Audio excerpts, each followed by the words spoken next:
everybody, welcome to Drive Thru Review 419. Today we're going to talk about, I'm not really sure what to call this game actually. It says Star Wars Risk on the box, and there's been other Star Wars Risks like Original Trilogy, Clone Wars Edition, and so on.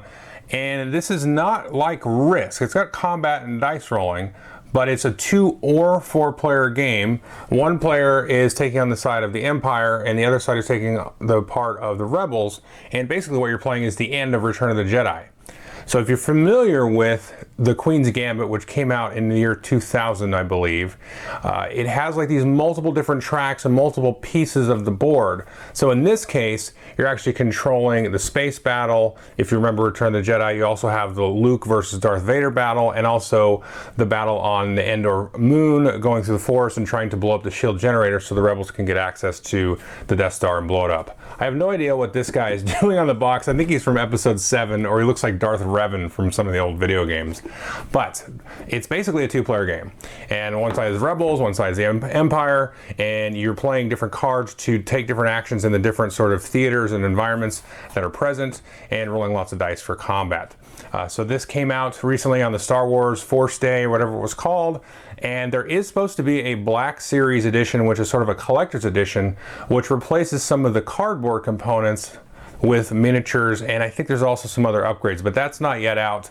That's due out sometime after the recording of this video. I'm not really sure. But we'll talk more about that later. But let's jump into how the game works, and I'll tell you what I think of it. So as you can see here, this is Star Wars Risk, and it is subtitled as the Reimagined Galactic Risk Game. But I think they're really just using Risk for brand recognition, because it's not really that tied to any kind of epic or global or galactic struggle. It's very much the last, 30 minutes of the film. So here you can see the board, and this is what it's going to look like at setup. The shape of the board actually looks like a TIE fighter, which is pretty cool, I think. And you can see you've got lots of little miniatures for the space battle. A track on the left will be the battle for Endor, and a track on the right will keep track of some of your key ships like the Millennium Falcon and the Executor Star Destroyer, as well as Luke and Darth Vader in their one-on-one lightsaber duel. Now the main driving force are these decks of cards. You've got the Rebel deck on the left in green, and then the Empire deck on the right in red. And each player is going to have a hand of 6 of these cards, and each of these cards will have multiple illustrations. You're going to play 3 cards per turn, and when you play a card, you'll get a choice of one of the actions associated with one of the pictures on the card. Now the main objective of the Rebel players is of course to destroy the Death Star. If the players destroy the Death Star, they immediately win the game. If the Empire wipes out all of the Rebel ships, and the Rebels do have a limited amount of ships available to them, then they'll immediately win the game. Now the Empire has a virtually unlimited supply of ships. However, you can see here is the Star Destroyer. If this is ever destroyed, then the Empire won't have anywhere to bring out new TIE fighters, and you can take an action to sort of spawn TIE fighters out of this destroyer. Now before the Rebels can even take a shot at the Death Star, they need to progress on this Battle of Endor track, and there's a little token here that will progress. And finally, once they progress all the way to the end, then they'll get the ability to take a shot at destroying the Death Star. Now, as I said, each player is going to get a hand of 6 cards to start the game. Each round you're going to choose 3 of the cards and then arrange them into a face-down stack of whatever order you want to execute them. Each player will create their little stack of 3 cards, and then always with the Rebel player going first, they'll reveal the top card and then be able to choose one of the available actions. In this case, you can choose to progress on the Battle of Endor track, or choose to attack with Luke. You can see that depicted by the green lightsaber. So let's go through all the different actions that you can possibly do. So let's start with the progression on the Battle of Endor. If you do this, you'll take and roll all 5 dice that come in the game, and then you're going to look at each spot ahead of you on the track. So you can see this spot here has a 2, followed by another 2, and so on. Now as you get higher, of course, the numbers get harder and harder. But in this case, let's say we rolled 2 1s, a 2, and 2 4s. Well, the 2 1s aren't going to do us any good, so we'll take those out. But the 2 and the 4s are going to allow us to progress now 3 spaces on the track. So we'll move up 3 spaces on the Endor track. So it's possible to move up a total of 5 spaces on this track with any one given action. Now the Empire has a counterbalance to this action. If we take a look at an Empire card here with this icon, what this allows us to do is put 3 stormtroopers in the way. So if we look at the Empire side of this track, we can see here's the deflector shield, and they have up to 9 stormtroopers. These are the little +1 markers. I believe these are miniatures in the Black Series game. but you can take up to 3 of these when you play this action and put them right in front of the rebel marker. And what this does is increase the difficulty of each subsequent space for the rebel player when they make an attempt to move down this track by a +1. Now the next option for the rebel is to activate one of their squadrons of ships, and you can see the 3 ships depicted here, the X-Wing, the Y-Wing, and the B-Wing. And when you activate one of these actions, you can take one group of this particular type of ship and then move it up to 1 space and then possibly attack with it. So let's say we had activated some B-Wings, we could take this group of 3 B-Wings and move it 1 space closer to the Death Star. Now if we had these group of TIE fighters next to us, then we can roll for an attack. Now whenever you use one of these smaller ships to attack, whether it's TIE fighters or Rebel fighters, you're going to roll 1 die per each ship. So in this case, we're going to roll 3 dice. And each of the different ships has a different defense number. So in this case, the TIE fighters, if you roll a 3 or higher, you're going to destroy them. So in this case, we rolled 2 4s. So we'll take and remove 2 TIE fighters. And B-Wings take a 5 or higher, X-Wings take a 3 or higher, Y-Wings take a 4 or higher to hit. Now if you clear out a space on an attack, you're actually going to get a bonus action. So if the B-Wings had cleared out this space, they'll take the top card off of their deck and stick that under the bottom of their stack, and they don't get to look at it, but they'll get to activate whatever actions might happen to be on this and get an extra +1 action on the Empire. And the same goes for the Empire. If they clear out a space of Rebels, they also get a bonus action. Now the Rebels can also, you can see here, activate the Millennium Falcon, and the Falcon can actually move up to 2 spaces and then attack, and they always attack with 2 attack dice. Now the Falcon does not get destroyed on 1 hit. You can actually see here there's a little track for the Millennium Falcon.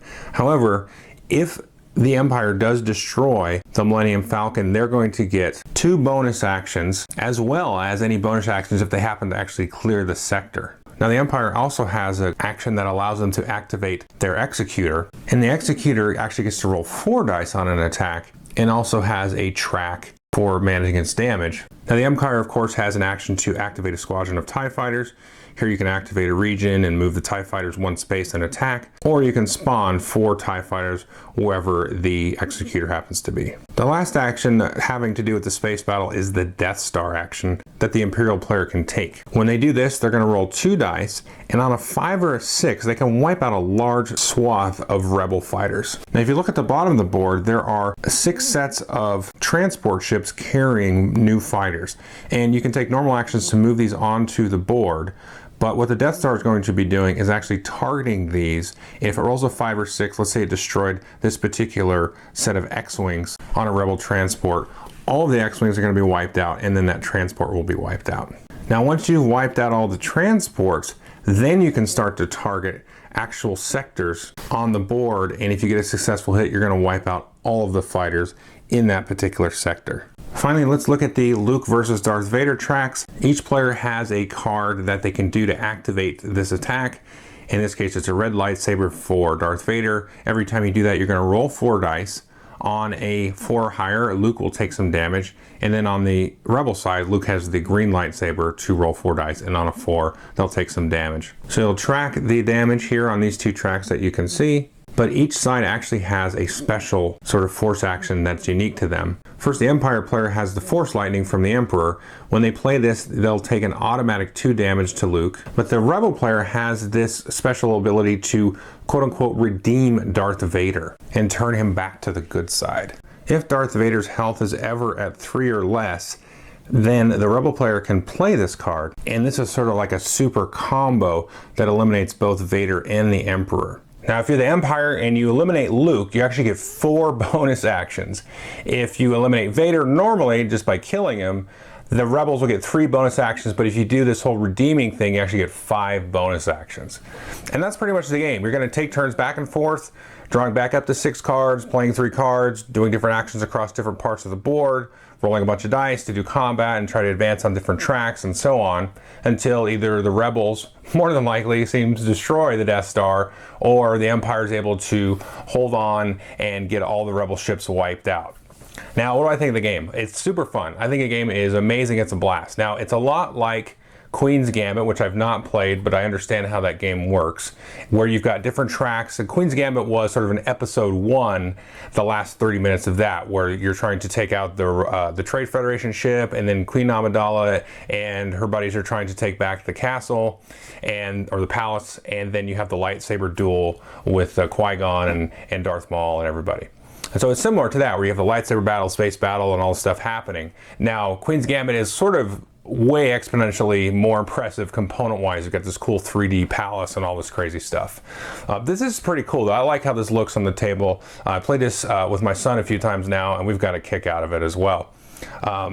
This is a little bit more streamlined from what I understand. This game, we can play it in about 30 minutes, absolutely no problem now that we've played it. It's super quick and super fast.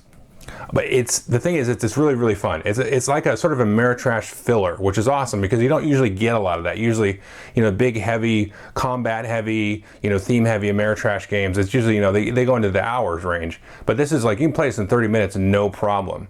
And it's very thematically grounded in a lot of ways. So the one thing that we've sort of had a takeaway, now the Empire has not won any of the 3 games that we've played. Now the last one was pretty close because it seems like if you're the Empire, you have to surround that Death Star with this sort of buffer of TIE fighters just to sort of force the Rebel players to chew through them, which is actually pretty thematic because that's sort of the sort of insane Sith, approach is just hit him with force, there's no like sort of subtlety involved. And so you've just got to send TIE fighter wave after TIE fighter wave. So you've got to sort of set that up because it's relatively easy, at least what we found, for the Rebels to advance on the Endor track and then unlock the shield. And all you got to do is roll 6. And if you have 5 X-Wings and you roll 5 dice, chances you roll a 6, it's pretty high, especially if you get multiple opportunities to do it. So there's that. So you've got to really sort of protect that. But then you still want to sort of juggle, throwing down some stormtroopers to get in the way of the Endor track progressing. That's kind of like an inevitable thing. That's going to happen. It's just like, what is the game state going to be when that happens? Have you wiped out a ton of Rebel ships, which we've seen, just like destroying them? And that kind of leads me to what the bonus actions are. And that's a pretty cool kind of little tactical decision you have. You're like, okay, I can go after this one spot where there's like 1 TIE fighter or 1 B-Wing left, get that bonus action. I don't know what it's going to be, but it's going to give me, it's +1 action over my opponent for this turn. And it might be something really cool that I can do. And then that's where the Luke and Vader thing comes in. And we actually kind of ignored them for the first game, just focusing on like space and the shields. But you kind of want to try to just get little shots in there and then whittle them down so then they get really, one of them's really close to dying, and then you trigger that and you get a whole mess of bonus actions. And then my son did this to me actually in the last game that we played. He killed Luke. He'd already killed Han, or not Han, but he killed the Millennium Falcon, excuse me. Han wasn't in the Millennium Falcon. He killed Luke, got a bunch of bonus actions, and then he had a bunch of the Devastator, the Interceptor, and he cleared a whole bunch of spaces on the board, so he got a whole bunch of more bonus actions and he just like cleared my whole board. And I hadn't quite gotten to the shield yet, but I was just about to do it, and I was pretty wiped out. And he got like a couple of Death Star hits in earlier. And so it was a pretty good struggle. It was really close. And then I just came in with 5 X-Wings. It took me 2 or maybe 3 rolls to get the Death Star. But I was really low on chips. It was a very exciting, intense game. And so that was perfect for what this was. You had this whole sort of juggling act of the actions. And sort of mechanically speaking, the hand management stuff is pretty neat because you've got 6 cards, you choose 3 of them, there's multiple actions, so you could kind of change your mind, you can kind of stack them, and there is some thought to the order that you play them. So you, as the Rebel player, you kind of want to do that Endor thing first because you always get to go first, so you're going to get a roll without the Empire getting to add any more of those stormtroopers to get in the way. There's kind of stuff like that you want to anticipate in terms of where the game is at and where you are going through the cards and the turn and everything like that. And then you can hold cards back. You have 6 cards, you play 3, you still got 3 for the next round, and you draw 3 more, so you can sort of hold, well, next round I'm going to hold a bunch of TIE fighters in my hand and just hammer a bunch of TIE fighters out on the board. So that's cool. So it's got a lot of stuff to chew on, but you can totally play it in 30 minutes, no problem whatsoever. Haven't tried it with 4 players. You can play a variant, 2 hands of cards as a team. The rules are very simple for that. It's basically the same game, so I could see that being a lot of fun. My son enjoyed it. I think I enjoyed it more, to be honest. There is the Black Series coming out. I believe there's like a Millennium Falcon mini, a Death Star mini, and I think there's the Star Destroyer mini, and I think there's even little Stormtrooper minis instead of the little +1s. And from what I understand, I think maybe the card quality might be better and the board might be better. So you might want to hold out for that. I'm definitely holding out for that. I couldn't pass this up. I think it's 20% off everywhere, and you get it for like 24 bucks. You know, it's pretty good price for a game like this. And I would say the cards are pretty thin, and the board isn't bad. It's kind of thin, but I really don't fault the board because it's a cool, interesting board. And the minis are fine. They look cool on the board and everything. But the card stock's a little thin. You probably might want to sleeve them right away, but they're not awful. They're just a little thinner than I'm used to. But again, the price. So yeah, I would recommend you pick this up if you like Star Wars and Return of the Jedi. I don't know why it's named Risk though. That's just weird. I mean, there's combat and you roll dice, but you don't like roll on offense and then roll for defense or anything like that. And I don't know. It's probably a branding thing, like, oh, it's Risk, let me try it. You know, if you don't really familiar with what the game's about, it should be Emperor's Gambit or something. Anyway, I recommend it. It's a lot of fun. Super filler Ameritrash, you know, not expecting any large amounts of strategy, but it is definitely a blast and fun. And as long as the Imperials seem like they can sort of surround the Death Star, this only kind of scripted thing where it's like you got to throw a buffer shield or else you're just going to you can really crush as a rebel if you just sort of dilly-dally elsewhere. You know, even like putting up early +1s on the stormtroopers on the battle vendor, that's kind of a waste because the numbers are so low anyway. You've got a good shot to advance a couple of spaces every time the rebel does that. All right. Anyway, that's for you to explore though. I think there's definitely some exploration here. So thanks.